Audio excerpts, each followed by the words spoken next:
Marvel films have defined modern cinema, for better or for worse. Over the last 2 decades, the MCU has grossed over $30 billion, with 11 films crossing the $1 billion mark. Even now, when every man and his dog is declaring Marvel fatigue and asking what will be the next big thing in Hollywood, the MCU isn't exiting stage left anytime soon. And their biggest movie of last year still smashed past $1 billion in cinemas, only stopped from becoming the top box office hit of 2024 by the unstoppable, all-conquering juggernaut that was Inside Out 2. But it wasn't always this way. I vividly remember a time when Marvel's comic book adaptations weren't cool or successful, a time when there was no grand plan or interwoven cinematic universe, a time when the company itself was scrambling to survive, and Marvel movies were seemingly either cheap, awkward, downright disastrous, or lost in studio red tape, featuring a bizarre mix of stories and cast choices, and sequels to TV movies about the Hulk throwing a bear into a lake. And I wanted to explore that time, the chaos, the strange forgotten films that did get made, and discover how Marvel somehow clawed its way out of the Hollywood wilderness. The MCU? This is Marvel movies in the 80s and 90s.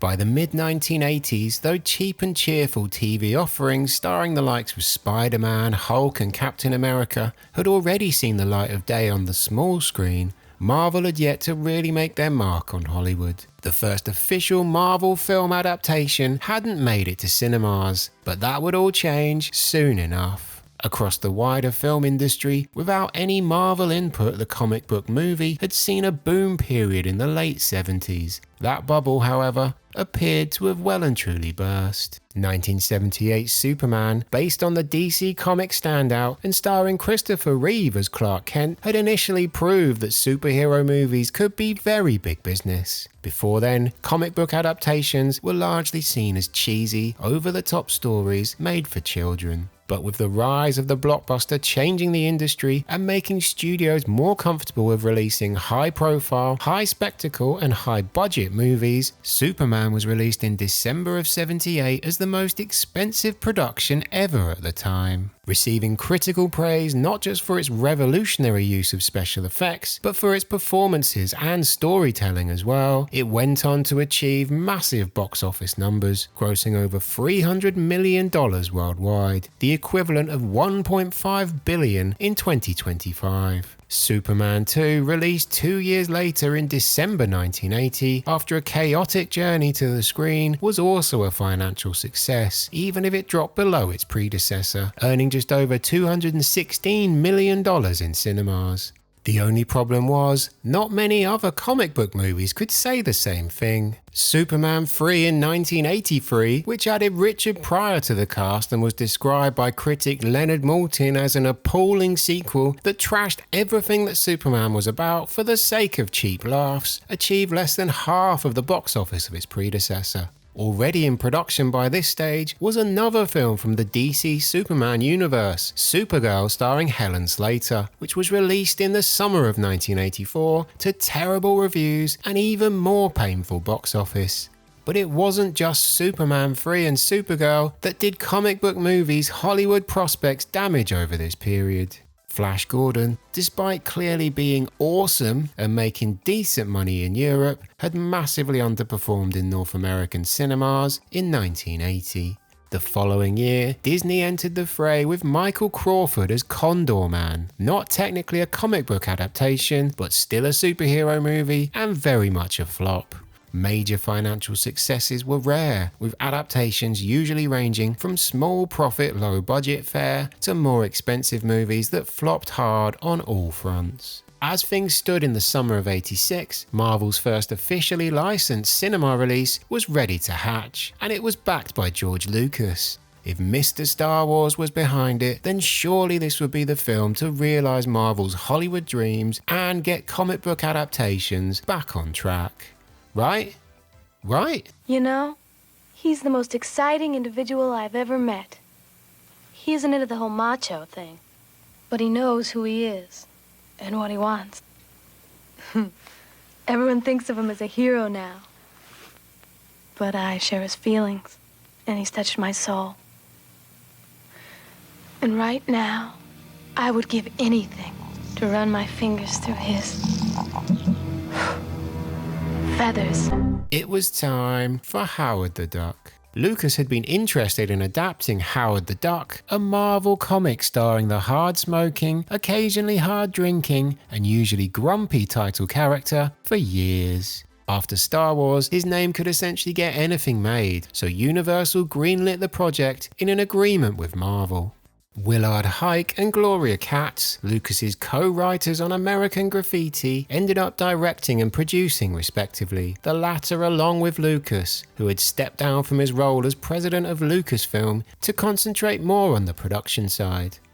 Originally planned as an animated movie, that was soon considered too time-consuming and expensive, and with Universal needing a major summer addition to their slate, Howard the Duck instead went into production as a live-action film, with Lucas's ILM handling the effects. As the script evolved, the film made numerous changes from the source material, and the cast was filled out by notable names like Tim Robbins as a scientist hoping to help Howard back to Duck World. Yes, Duck World. Leah Thompson, fresh off Back to the Future, took the role of his friend and love interest. Love interest. Stick with me here. An origin story charting Howard the Duck's arrival on Earth and the trio fighting off an alien invasion, production on the movie was notoriously difficult, with numerous different strategies tried to bring the Howard character to life, a tight schedule to deliver the movie for a summer release, and so much overtime that the actors would eventually get paid twice. It was a challenging idea to bring to the screen in 1986, and in hindsight they kind of managed it. In the end, they managed to deliver the film for release on August 1st of that year. It is said that when it was screened for Universal execs, they walked out without saying anything, and the reviews were far from kind when they arrived. From a monumental waste of time to simply an unfunny, effects-driven, story-deprived live-action film about a talking duck, and as bad as you've heard, actually it's worse, to George Lucas was the executive producer. The force was not with him. It was duck hunting season for the critics of the time. As the Washington Post surmised, as you watch Howard the Duck, you get the vivid sensation that you're watching not a movie, but a pile of money being poured down the drain. Almost inevitably, the film crash-landed at the box office as well, making it to third place in its opening weekend, behind Aliens and fellow newcomer Friday the 13th 6, Jason Does Something,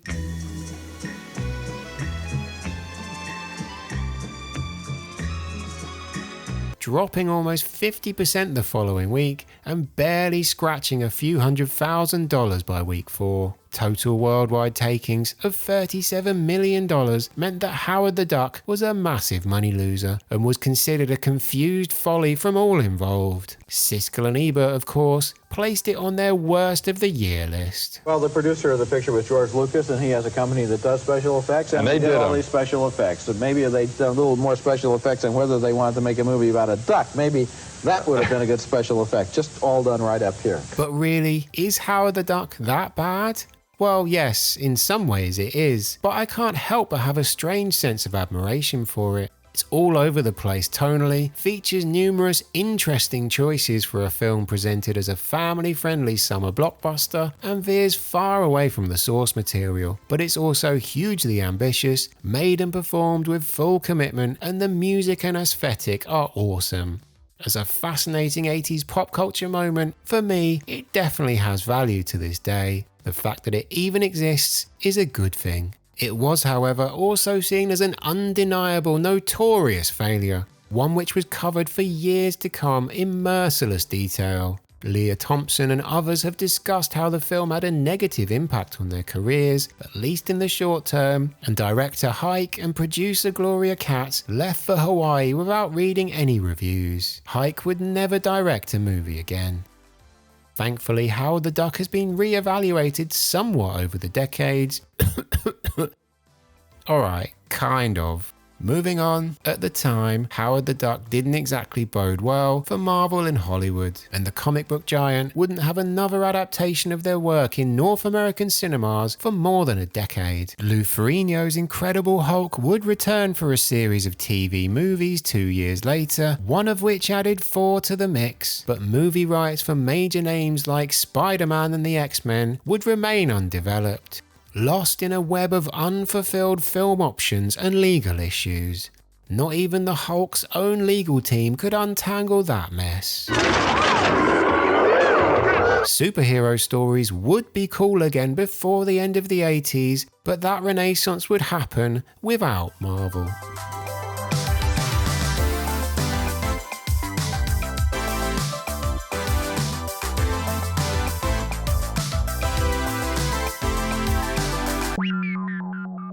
Culture slice again, sir?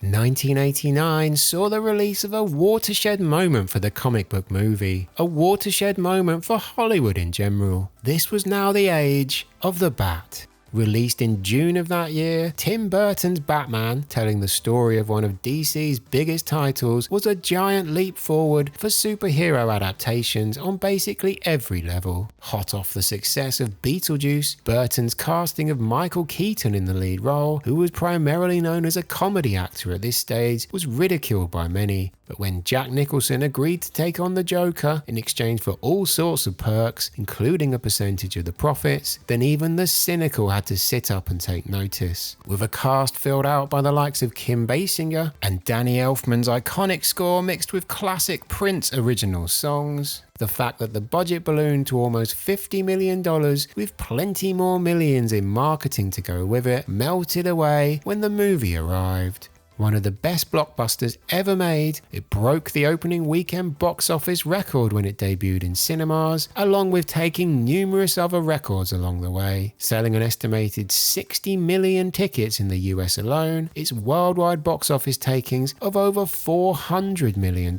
made it the 4th highest grossing film of the entire 1980s.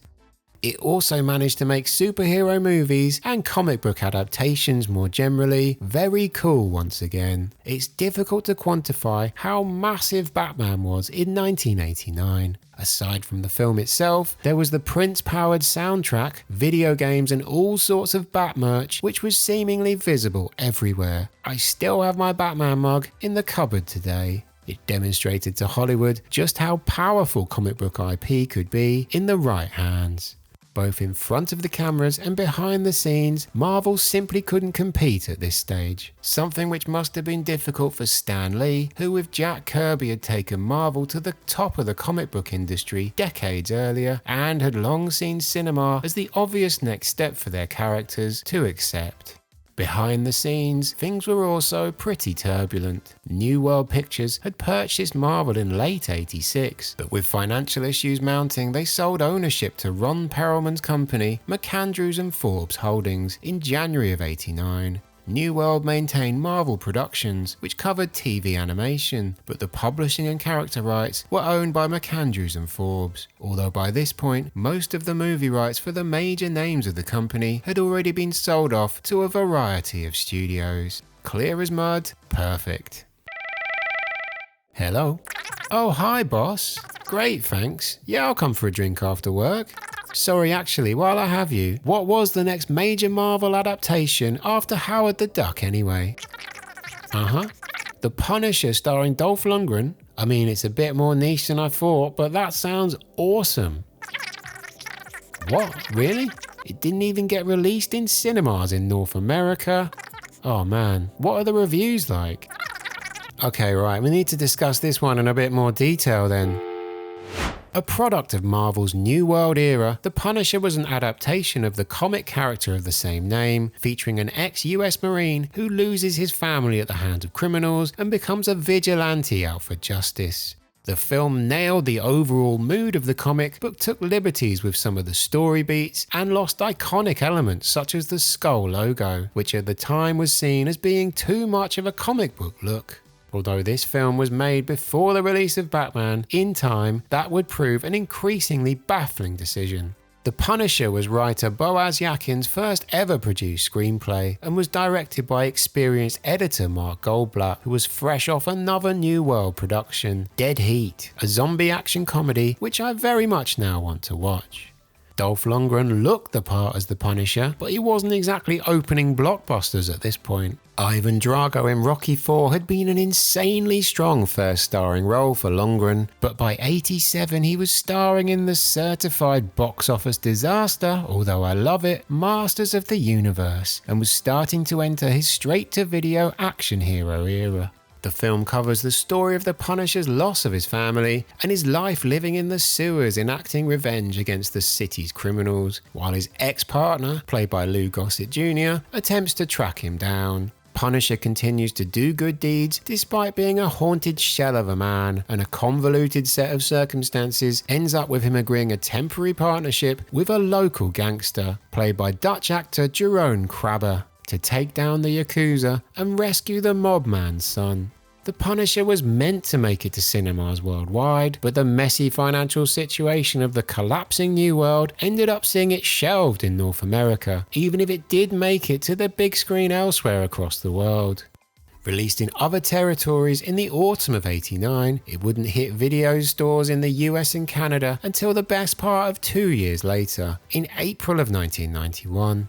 Reports I could find stated that its revenue totaled $30 million, far exceeding its budget, but without a cinema release in North America, it failed to penetrate the mainstream much. Honestly, I enjoyed rediscovering the movie for this video. It's far from perfect, but the overall vibe it achieves really is impactful. Lundgren embodies the role, and the quality actors dotted around him give the film an emotional depth beyond what I expected.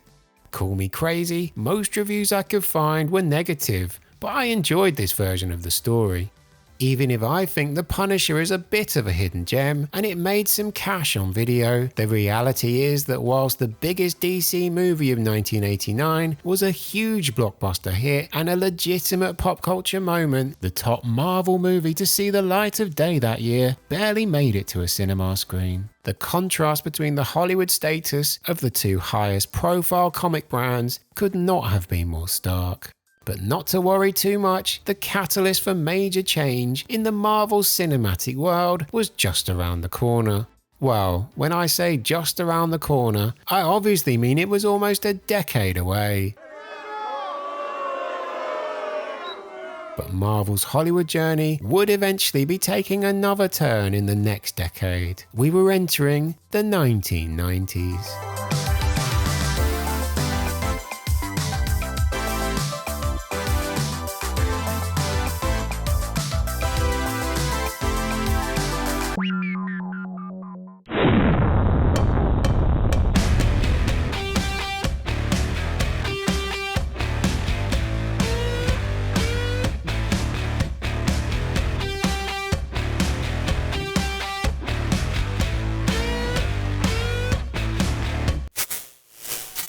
As the 1990s bedded in, it became clear that, rather than a consistent stream of wannabe blockbusters, the mega movie status of Batman would instead usher in a broader church of comic book movie adaptations beyond straight superhero fare. DC and Warner Brothers still had Batman, of course, but Batman Returns in 1992 didn't go completely smoothly for them. I think the film still holds up incredibly well today, but for the studio it didn't quite fit the mold of a sequel positioned as the biggest blockbuster release of the year. Tim Burton didn't want to make a second film initially, and the battle between art and commerce was clear to see. While still a hit, with box office takings of $266 million, Batman Returns was seen as darker, riskier, and harder to market than its predecessor. McDonald's and other corporate partners did not get what they expected. Warner Brothers moved the series on without Burton in 1995's Batman Forever, replacing the director with Joel Schumacher and Michael Keaton with Val Kilmer, and producing something closer to the sequel they really wanted to see. With an all-star cast also including Tommy Lee Jones as Harvey Two-Face and the then white-hot Jim Carrey as the Riddler, it made $336 million in cinemas and offered a more easily monetizable offering. 12-year-old me loved it too, and that soundtrack, man, it was epic at the time. I mean, The Offspring playing Smash It Up on the CD of a blockbuster movie? Count me in. Anyway, with something of a gap in the market, the wider film industry presented a variety of comic book movies with starkly varied results. The Teenage Mutant Ninja Turtles movie was a huge hit for New Line Cinema in 1990, and an even more kid-friendly sequel followed a year later, a film which even managed to feature two of my favourites, Bebop and Rocksteady. Hello? Hi, boss. What do you mean it wasn't Bebop and Rocksteady? I could have sworn they were in that second Turtles movie. You sure? It was two dudes called Toka and Razar and not Bebop and Rocksteady? Wow, well, that showed me. By 1993, the third Turtles movie was seen as a step too far by most. The Crow brought a brooding anti-hero from a less high-profile comic house to cinemas in 1994, receiving lavish critical praise and making over $94 million at the box office. Though of course tinged with tragedy, it remains one of the most striking superhero movies of this or any era. Elsewhere, nostalgic comic strip fare like Dick Tracy and The Shadow were being released, Tank Girl was casting Ice-T as a mutant kangaroo and making just $6 million in theatres, Pamela Anderson was starring in Barbed Wire, the iconic 2000 AD comic Judge Dredd got a movie starring Sylvester Stallone, the likes of The Mask and Men in Black, which teenage me barely recognised as comic characters upon their release, would become blockbuster hits. Comic book movies in Hollywood really were all over the place in the 90s.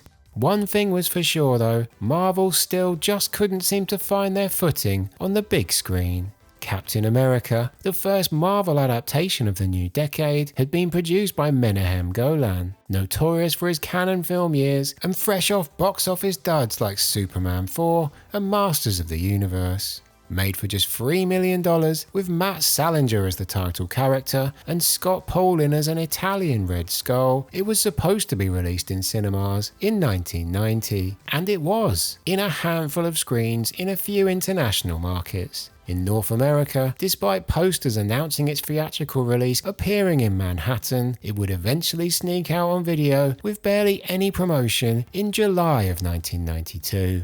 Marvel had beloved characters and multiple stories seemingly ready to go, but nothing was clicking in Hollywood.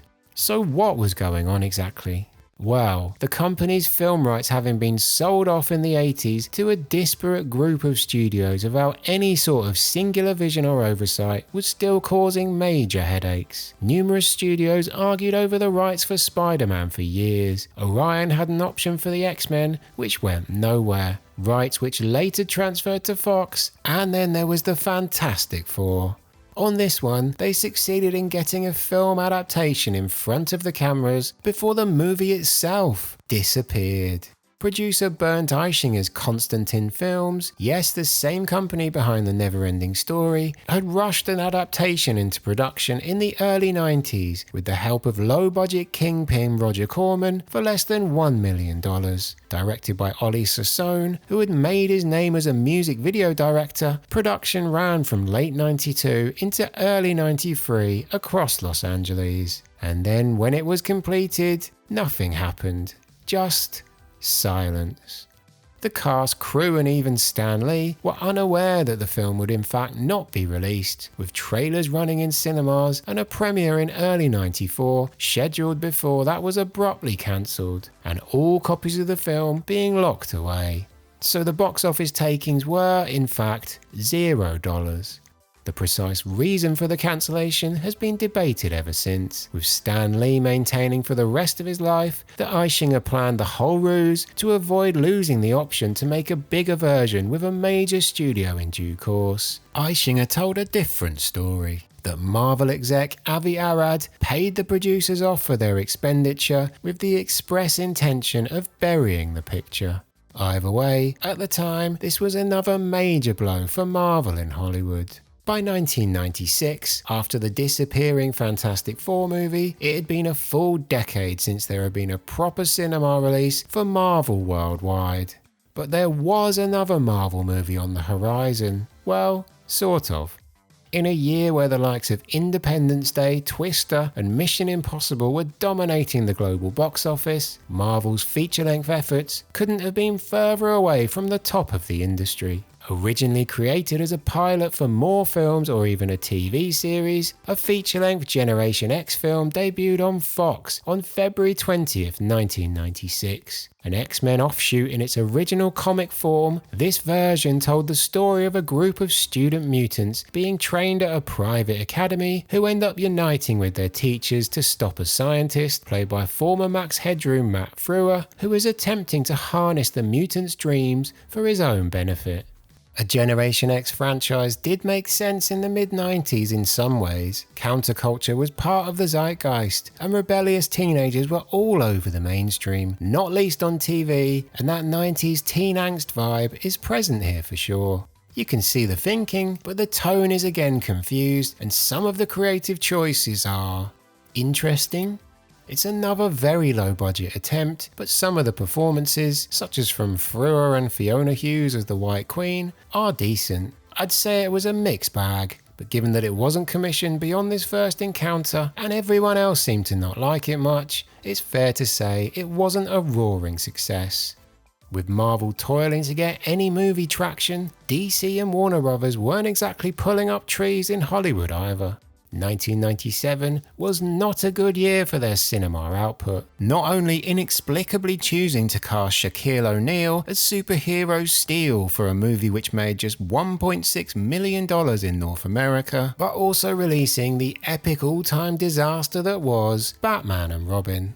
But at least DC had the corporate safety net of parent company Warner's to fall back on and wasn't in danger of going out of business. But Marvel was, and it had all started so well.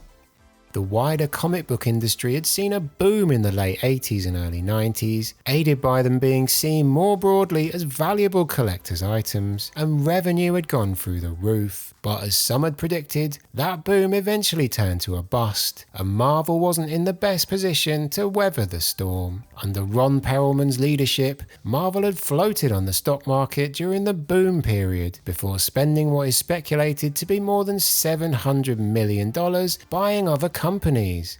But this, combined with the wider market dropping, created an unsustainable financial situation, and Marvel eventually filed for bankruptcy in December of 1996. Their debts totaled hundreds of millions of dollars. While all this had been going on, Stan Lee, who had become something of an ambassador for the company and the wider comic book industry as a whole, continued to be available for a guest appearance whenever called upon, actively attempting to keep the candle burning for Marvel's Hollywood dreams. I just wish that our projects were on the screen now. Virtually every one of our major characters is in development for a movie at some studio or other.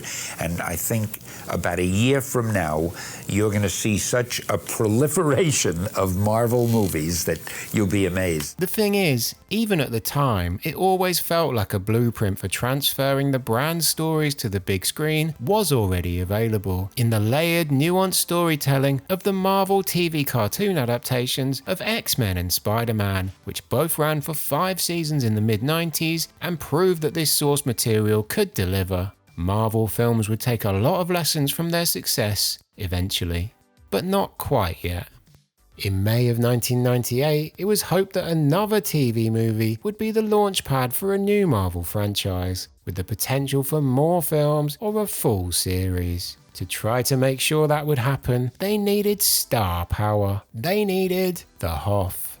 Having been in development in different forms since the 1980s, Nick Fury, Agent of S.H.I.E.L.D. eventually wound up on Fox with David Hasselhoff in the title role. Although the Hoff was undoubtedly a star, Baywatch was the biggest TV show in the world at points in the 90s, his casting as a hardened super spy was still somewhat perplexing. Brilliant, but perplexing. Written by David S. Goyer, helmed by TV movie director Rod Hardy, and made for just $6 million, the film told the story of the cigar-chewing, eye-patch-wearing Fury's return to action for the S.H.I.E.L.D. organization to help stop terrorist group Hydra from releasing a deadly virus in Manhattan. A lot of fun can be had in the ridiculousness of Nick Fury, Agent of S.H.I.E.L.D. as a piece of nostalgic media, and Hasselhoff delivers some cracking lines. But this version of Nick Fury, cheesed up to the max, was never likely to succeed in delivering any follow-up installments, although at the time, that was the least of Marvel's problems. The months that followed the Hoff's entry into the comic book universe would prove pivotal for setting the course of the company's entire future. After Marvel's bankruptcy filing in 1996 and nearly 2 years of boardroom battles, a new company, Marvel Enterprises, emerged from the ashes, setting the stage for a brand new era. While all this was going on, another David Goyer Marvel script released in the same year as Agent of S.H.I.E.L.D. would go on to legitimately change the game in Hollywood for the company. Finally, not only did it make it to cinemas, but it was a genuine, unequivocal hit. Blade, the story of a half-human, half-vampire hybrid who dedicated his life to hunting vampires, had been knocking about Hollywood for years without much progress. The project eventually landed at New Line Cinema, with Goyer's screenplay adapted by special effects artist turned director Stephen Norrington. It was clear that the ultra-bloody horrorcore Blade wasn't going to be family-friendly, but with the inspired casting of Wesley Snipes in the title role, a supporting cast including Stephen Dorff and Chris Christopherson, and a banging soundtrack which could only have originated in the late 90s, it was also clear that this could finally actually be a successful cinematic transition for a Marvel persona. When it arrived in August of '98, that possibility was realised. Critics praised the style, visuals and performances, but were less enamoured with the dialogue and overall story beats, but that mattered little when the film caught fire with the general public. Blade grabbed the #1 spot in its first 2 weekends on release in North America, eventually grossing over $130 million worldwide. Blade didn't succeed to the level it did because people were desperate to see a Blade movie. It succeeded in the mainstream as it was a dynamic, well-made film with an engaging lead and an interesting story. And that is, I think, the really key thing that clicked with the release of Blade. It did what some of the earlier Marvel films had tried to do, but at a grander scale and without any uncertainty, and it clicked. Clearly, superhero films in the modern Marvel era became overexposed in the long run, but at the time Blade, and the possibilities for what it meant for Marvel adaptations more generally, was genuinely exciting. 2 years later, Fox finally managed to get an X-Men movie into theatres as a legitimate summer blockbuster, with a $75 million budget and an ensemble cast of recognisable names. In many ways, this was the template for what most comic book adaptations would strive for over the coming years. Fans loved it, critics were generally kind, and the movie made almost $300 million in cinemas. By 2002, the cinema landscape for Marvel had changed significantly. Not only did we see a movie from their comics actually make it to a sequel, the successful Guillermo del Toro directed Blade 2, the first major Spider-Man movie, swung in to become the biggest hit the company had ever seen. Where X-Men walked, Spider-Man, slung? Directed by Sam Raimi, a surprise choice given his history of making Evil Dead movies after numerous others had turned down the job, and starring Tobey Maguire as the web-slinger, an actor the studio were initially hesitant to approve, with Kirsten Dunst as Mary Jane and a gleeful Willem Dafoe as the Green Goblin. It had a bigger budget, almost $140 million, but made far more at the box office, in excess of $825 million worldwide. It worked on pretty much every level. Finally, Marvel movies were living up to their Hollywood potential. Within 4 years, films based on their properties had gone from almost non-existent to established to trailblazing to competing with Harry Potter and The Lord of the Rings. The thing is though, Marvel's piece of the financial pie from these hit films was pretty tiny. The vast majority went back to the studios who had bankrolled their production. I mean, they sold the rights to Spider-Man to Sony for just $7 million and made only $250,000 out of the first Blade movie.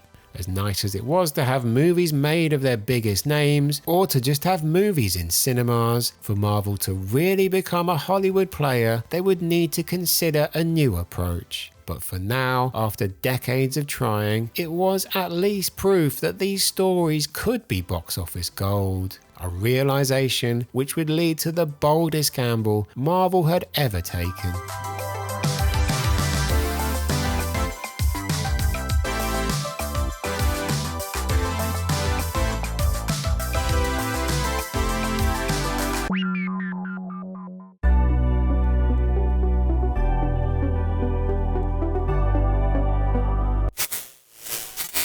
In researching for this video, I found a Variety article from December 1992 which covered the films based on Marvel properties that were in development at that point.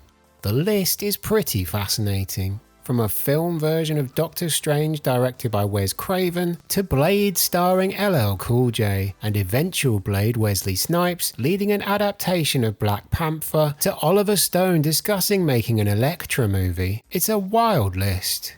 The headliner, however, was James Cameron, coming off the immense critical and commercial success of Terminator 2, making his version of Spider-Man for Carolco Pictures, a project which would be lost in legal issues for years before eventually falling by the wayside. Some films mentioned did go into production. 1994's unreleased Fantastic Four movie is mentioned. Universal made a live-action Hulk movie with Ang Lee a decade later. Ghost Rider would be released a few years after that, and most of the properties mentioned ended up as films, but it's fascinating to consider just how different Marvel's 90s cinematic trajectory could have been. DC's movie output across the 80s and 90s was far from perfect. I mean, we didn't get to see Tim Burton directing Nicolas Cage as Superman for crying out loud, but it was superior to Marvel from a business perspective, helped by being owned by Warner Brothers, giving their properties a direct pipeline to the big screen. Warner's had a vested interest in making their assets a success across different revenue streams. Marvel, meanwhile, bounced around from studio to studio, licensing characters all over the place and ending up in a bit of a tangled mess. And it's a tangled mess which largely went straight to video. Obviously, Marvel got it together eventually. In the 2000s, the company put up a large part of its most valuable assets as collateral in a deal for investment bank Merrill Lynch to agree to finance its own independently produced movies. Luckily, it worked. The first official Marvel Studios release, Iron Man, was a huge hit, and by 2009, Disney was buying the company for $4.3 billion. A quite literally insane amount of money, but one which Marvel exec Avi Arad still called a cheap price at the time. Given the revenue their movies have generated since then, he might have a point. But oh, how easily it could have all ended differently. Marvel's return from the brink to become a Hollywood powerhouse for however long that lasts is an objectively incredible story, whatever you think of the studio's impact on cinema today. Despite some flops and seemingly dwindling interest overall, Marvel has largely become a revenue-generating machine. But I don't know. Who needs corporate synergy, focus group franchise planning, and seemingly endless interweaving multi-platform narratives anyway? The raw, messy, pick-and-mix energy of Marvel's chaos era in the 80s and 90s will always fascinate me, even if it might be clouded in nostalgia. The films weren't always good, in fact often they were far from it, but they had a charm which carries through to this day. And they had feathers, and David Hasselhoff wearing an eye patch, and plenty more strange decisions. And somehow, they had soul. Or is it just me?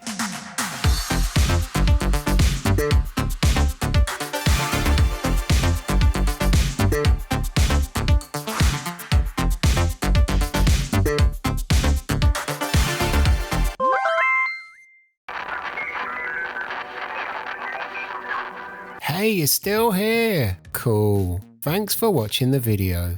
Next up from Culture Slice is Lost Blockbusters, but this time covering the 1990s, shining a spotlight on 4 films which tried and failed to become box office smash hits in cinemas. In May, Sequel-Palooza will be returning with the story of one of the most sequeled and rebooted franchises of the last 4 decades, just in time for it to get another cinematic go around. But you know what they say, mercy is for the weak. Looking further ahead, there will also be the first edition of a new series to the channel, exploring forgotten comedies that did, or maybe didn't, deserve better. And Sequel-Palooza will be covering more very bad and some very good follow-up movies from the glorious time for pop culture that was the 80s and 90s. This time last year, Culture Slice had 27 subscribers and 247 views, so thank you so much for supporting the channel's journey so far. As we continue on the road towards 4,000 subscribers, YouTube Studio tells me that 4 out of 5 of you who do watch Culture Slice aren't subscribed. So if you're enjoying the videos released so far, liking and subscribing is hugely appreciated. If you book them, they will come. And on that note, take care of yourselves, remember to wax on and wax off, and of course, save Ferris.